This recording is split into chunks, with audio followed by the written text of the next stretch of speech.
बिस्मिल्लाहिर्रहमानिर्रहीम। कैसे हैं आप सब लोग? ठीक है। चलें जी, आज हम लोग बात करने जा रहे हैं यूनिसेलुलर ऑर्गेनाइजेशन के हवाले से। अच्छा जी, बेसिकली अगर आप नोटिस करें, कोई भी जानदार उसको जीने के लिए खाने की ज़रूरत होती है, एक्सक्रीशन की ज़रूरत होती है, रेस्पिरेशन की ज़रूरत होती है, और वो जो जानदार है उसके मुख्तलिफ सेल वो ये सारे काम कर रहे होते हैं। अगर हम अपनी बात करें तो सांस लेने के लिए हमारे पास एक सिस्टम है, खाने के लिए उसको डाइजेस्ट करने के लिए हमारे पास एक सिस्टम है। बट अगर हम बात करें यूनिसेलुलर की, तो यूनिसेलुलर जो होता है उसकी ज़िंदगी की जितनी भी एक्टिविटीज़ होती हैं वो सिर्फ़ और सिर्फ़ एक ही सेल पर होती हैं। ठीक है जी? तो अगर हम देखते हैं कि बुक क्या कह रही, तो आपकी बुक ये कह रही है कि सिंगल सेल ऑर्गेनाइजेशन जो ऑर्गेनिज़्म होता है, उसकी लाइफ़ की जितनी भी एक्टिविटी होती है वो एक ही सेल के ऊपर होती हैं। फूड भी करता है, रेस्पायर भी करता है, एक्सक्रीशन भी करता है।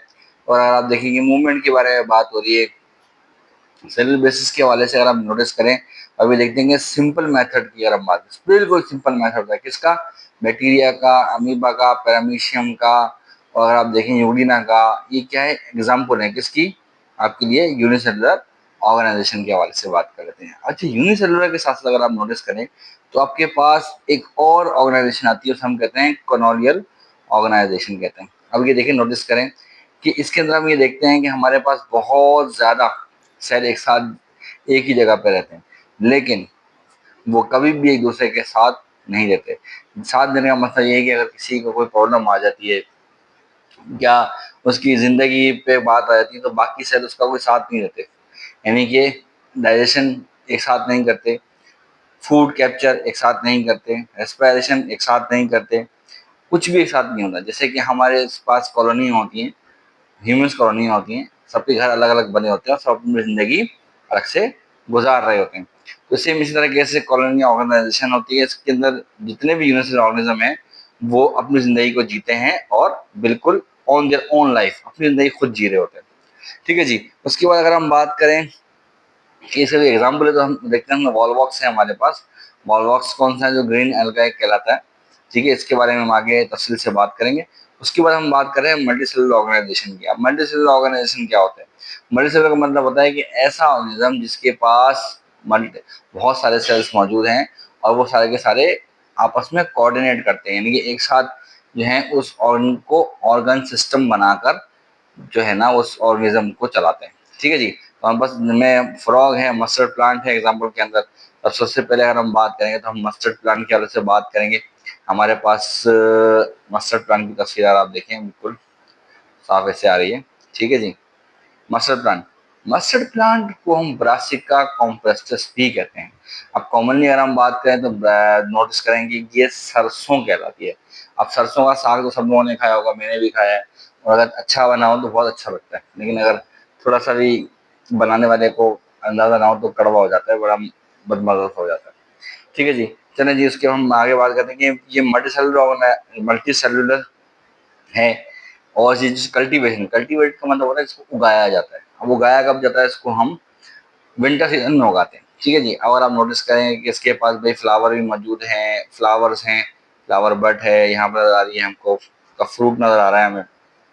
ठीक है जी? इसके पास लीव्स भी है, लीव्स मौजूद हैं। अच्छा, इसकी एक चीज़ और नोटिस की होगी आपने कि हम अगर हम प्लांट की बात करें तो प्लांट हम देखते हैं हमारे पास 2 तरह की चीज़ें होती हैं। एक होता है हमारे पास वेजिटेटिव पार्ट, और दूसरा हमारे पास होता है रिप्रोडक्टिव पार्ट। अब वेजिटेटिव पार्ट के अंदर क्या आता है, इसके पास की रूट्स आ जाती हैं, स्टेम आ जाती हैं, लीव्स आ जाती हैं। अब नोटिस करें आप, सरसों का जो साग बनता है वो इन्हीं चीज़ों से बनता है। ठीक है जी? उसके बाद हम बात करते हैं इसका रिप्रोडक्टिव पार्ट। रिप्रोडक्टिव पार्ट के अंदर हम देखें तो आप नोटिस करें कि आपके पास फ्लावर्स आ जाते हैं। अभी याद रखिएगा हमेशा, जो भी चीज़ फ्लावर से मिलके बने, फ्लावर से बने, वो फ्रूट कहलाती है, और जो उसके अलावा जिस चीज़ से बने वो वेजिटेबल कहलाती है। ठीक है जी? जैसे कि आपके पास टमाटर है, टमाटर जो है वो फ्रूट है। ठीक है?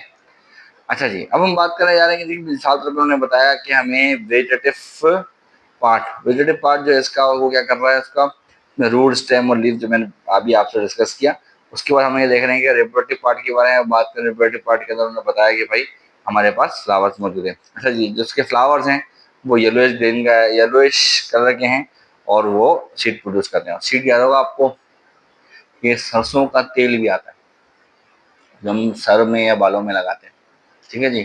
तो ये इसकी पिक है। ये देखें, मैं इसको ज़रा करके देखता हूँ। ठीक है, जिसमें इसमें क्या फ्लावर्स, बट हैं, फ्रूट है और कुछ यंग लीव्स भी नज़र आ रहे हैं हमें, ओल्ड लीव्स भी नज़र आ रहे हैं। ठीक है, ये इसकी स्टेम है, ये इसका रूट है। ठीक है जी, चलें जी हम आगे बढ़ जाते हैं। माशाल्लाह माशाल्लाह, हमने देखा कि भाई फ्रॉग, अब फ्रॉग राना टिग्रीना, इसका बायोलॉजिकल नेम जो है वो राना टिग्रीना कहलाता है। ठीक है जी, यहाँ साइंटिफिक नेम आपकी बुक में लिखा हुआ है। अब अगर आप देखेंगे फ्रॉग, फ्रॉग आपको हर जगह मिल जाएंगे, लेकिन ऐसी जगह मिलेंगे जहाँ करीब में पानी होगा। ये बात हमेशा याद रखिएगा। क्यों? इसकी वजह है कि ये एक एम्फीबियन है, और अगर आप साइंटिफिक क्लासिफिकेशन के हवाले से देखते हैं तो एम्फीबियन और रेप्टाइल में एक खास फर्क देखा गया है। वो ये देखा गया है कि रेप्टाइल हमेशा अपने अंडे जमीन पे देंगे, और एम्फीबियन जो हैं वो अपने अंडे हमेशा पानी में देंगे। आपने नोटिस किया होगा, क्रोकोडाइल हो गया, टर्टल हो गया, वो पानी में ही रहते हैं, लेकिन अपने अंडे हमेशा जमीन पे रहते हैं, इसीलिए उनको हम रेप्टाइल कहते हैं। ठीक है, तो अगर हम आगे बात करें आपकी बुक के हालत से, तो हम ये देख रहे हैं कि आपकी बुक क्या कह रही है। आपकी बुक क्या कह रही है कि भाई हम जो मल्टीसेलुलर एनिमल है तो ये, लेकिन लिव करता है, रहता है पानी और जमीन दोनों में, इसी वजह से उसको एम्फीबियन कहते हैं भाई। और उसके बाद अगर हम ये देखें कि डिवाइडेड है किसकी, इसकी हेड और ट्रंक।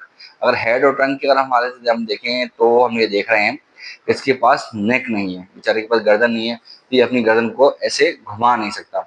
उसके बाद हम ये देख रहे हैं कि इसके पास बॉडी ऑर्गन कौन कौन से हैं भाई। इसके पास डिफरेंट ऑर्गन सिस्टम मौजूद है। अब अगर आपने डायसेक्शन की है अपने 9th की क्लास में, अब तक कर चुके हैं, तो आप ये देखे होंगे कि ज़बरदस्त एक एक्सपीरियंस होता है ये डायसेक्शन का। अब इंशाल्लाह अल्लाह ने चाहा तो हम अभी करेंगे कॉलेज में अपने। अच्छा जी, उसके बाद हम ये देख रहे हैं कि मैंने तो हज़ारों दफ़ा जो है ना ये एक्सपेरिमेंट किया हुआ है। अच्छा जी, इसके जितने भी ऑर्गन्स मौजूद हैं वो डिफरेंट टिश्यूज इसमें, एपिथेलियल टिश्यू, एपिथेलियल टिश्यू का मतलब होता है जो इंटरनल या एक्सटर्नल बॉडी लाइनिंग होती है। ग्लैंडुलर जिसमें कोई सिक्रेशन निकले, मस्कुलर यानी कि मसल्स के हवाले से बात हुई है, और नर्वस यानी कि नर्वस टिश्यूज के हवाले से, नर्वस यानी कि दिमाग के या जो हमारे न्यूरॉन्स हैं उस टिश्यूज के हवाले से बात हो रही है। ठीक है जी, फ्रॉग जो है वो कहाँ रहता है, वो डिचेस, पूल्स और पाउंड्स में रहता है, और स्टेगनेंट वाटर में रहता है ये, और ये स्लो मूविंग रिवर्स में भी होता है। ठीक है जी, और सबसे अच्छा जिसका खाना है वो कीड़े खाता है भैया। सही है जी। इसके बाद आपके पास एक्टिविटी आ गई। एक्टिविटी जो है वो आपकी है identification of organ and organ in dissected frog. अगर हम ये देख रहे हैं मटेरियल हमें क्या चाहिए, एक फ्रॉग चाहिए भाई, और डायसेक्टिंग ट्रे चाहिए, डायसेक्शन बॉक्स चाहिए हमारे पास, पेंस चाहिए। बहुत ही खतरनाक जो है वो होता है डायसेक्शन बॉक्स। कैसे? उसके अंदर एक ब्लेड्स वगैरह होते हैं, थोड़ा ख्याल से इसको करिएगा। ठीक है जी। अच्छा जी, अब अगर हम बात करें इसकी, ये फ्रॉक को क्या रखा जाता है, डाइसेक्टिंग टेबल पे रखा जाता है, उसके दोनों लिम्स होते हैं सीधे ऐसे हैंड्स अप पोजीशन के अंदर, उसको हम पिंस लगा देते हैं इसकी चारों टांगों में, और उसको बेचारे को एब्डोमिनली वेंट्रली डाल देते हैं। डॉर्सली जो है भाई, इसका सबसे बड़ा प्रोसीजर का तरीकेकार ये है कि हम फ्रॉक को डायसेक्टिंग ट्रे पे हैंड्स अप पोजीशन, जिसे आप हैंड्स अप करते हैं उस पोजीशन में लिटा दिया जाता है, उनकी कमर के बल, जिसको हम डॉर्सल व्यू भी कहते हैं, उसको लिटा दिया जाता है, और वेंट्रली सीजर के जरिए इसको साइड से, सीजर के जरिए हम आहिस्ता आहिस्ता काटते हैं फ्रॉम क्लोएका टू माउथ। ठीक है जी। उसके बाद उसके हम कट करने के बाद जो उसकी स्किन है, उसको जैसे मोजे की तरह स्किन होती है इसकी, आराम से उतर जाती है, जो ऊपर की स्किन होती है इसकी। उसके बाद हम इसके मस्कुलर लेवल में काटते हैं, और उसकी जो विसरल ऑर्गन्स हैं उसको हम देखते हैं, जिसमें हमें mouth, buccal cavity, pharynx, oesophagus, stomach, और आप अगर हम ये देखें हमारे पास लार्ज इंटेस्टाइन, क्लोएका, और sorry cloaca, liver, gall bladder और पेंक्रियास बना जाता है किसमें, डाइजेस्टिव सिस्टम के अंदर। और हम हार्ट, आर्टिया, वेंट्रिकल, आयोटा और वेना केवा देखें तो हम सेकुलर सिस्टम की बात करें, lung, trachea, nostrils, respiratory system ये हमें मिल जाता है।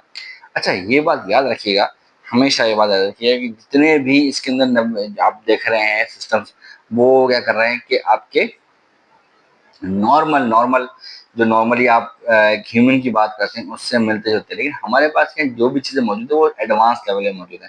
इसके पास जो चीज़ें मौजूद हैं वो एक तरीके से देखा जाए कि वो शुरुआती हैं। ठीक है जी, या इनसे कहते हैं कि इतनी ज़्यादा एडवांस्ड नहीं है।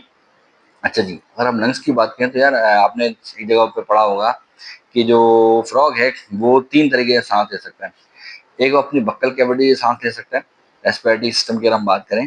दूसरा अपनी नॉस्ट्रल्स यानी कि नाक के ज़रिए लेता है, फेफड़ों के ज़रिए। और तीसरा जो है ना वो इसमें अपने स्किन से भी रेस्पायर करता है।